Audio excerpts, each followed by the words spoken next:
huippuajalla 12.46. Näin maailmanmestari on ykkönen myöskin Zürichissä. Ja sitten naisten seiväspaikalle Jelena Isinbayeva. Ja rima on laitettu siellä maailman ennätyskorkeuteen 5.06. Naisten seiväspaikalla rima on maailman ennätyskorkeudessa 5.06. Ja Isinbayevalla ensimmäinen yritys nyt tuntuu kulkevan, niin mikä siinä? 5.06 Isinbayeva panee komeasti riman ja katsotaan ensimmäinen yritys. Jelena Isinbayeva.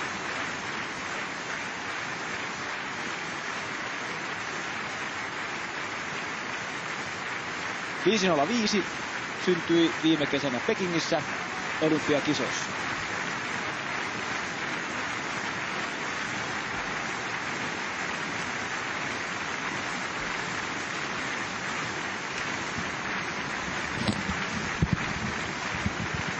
Tutut hokemat, ja Artsihan lupasi tosiaan kertoa sitten viimeisessä osakilpailussa, mitä Isinbayeva tuossa manaa. Se on vanha venäläinen kansansatu. Ei sun ei vielä pitänyt sitä kertoa. Joo, mä kerron sen sisällön. Kyllä. Eli Isinbayeva 5.06.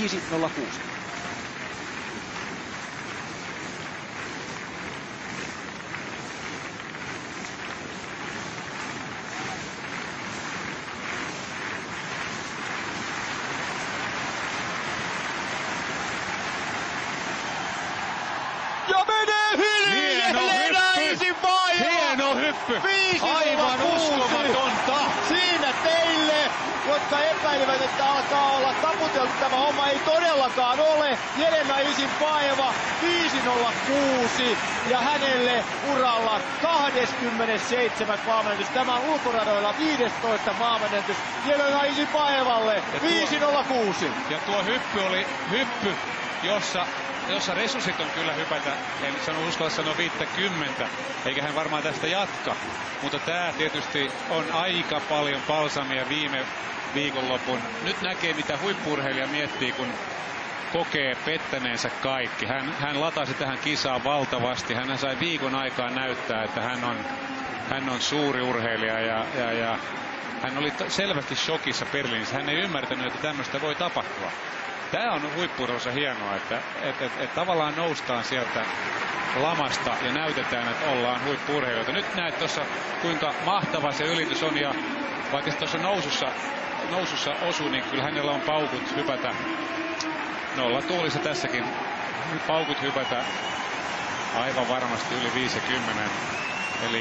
Eli kyllä Jelena on sen polvivammankin ohittanut, mikä hänellä tuossa on. Tai jos on polvivamma, niin se ei ole suuri vamma. Se ei ainakaan vaikuta, jos on. Ei, kyllä kyllä oli hieno katsoa, kuinka latautunut hän oli tähän kisaan. Ja hän on valtavassa iskussa tällä hetkellä.